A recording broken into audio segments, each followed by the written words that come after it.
నిన్ను పూర్తిగా చదివేశాను అంటున్నాడు. పూర్తిగా చదివేశాడంట. నేను అన్నాను, ఓ జీవిత చరిత్ర రాసేసి బుక్ పబ్లిష్ చేసే అన్న.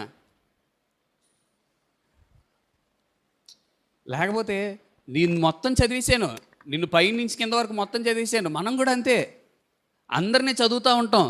వీడి జీవితం ఇది, వీడి జీవితం ఇది, వీడు ఇలాంటి పాపం చేశాడు, వీడు ఇలాంటి దుర్మార్గత చేశాడు. ఎప్పుడూ కూడా మన పాపం ఏంటో మనం గ్రహించం.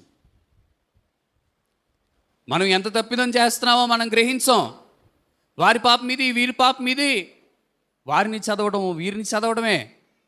ఎదుటివాడి కంట్లో నలుసు చూసే కంటే అంట దూలం. దూలం అంటే ఇంత కూడా ఉండదండి.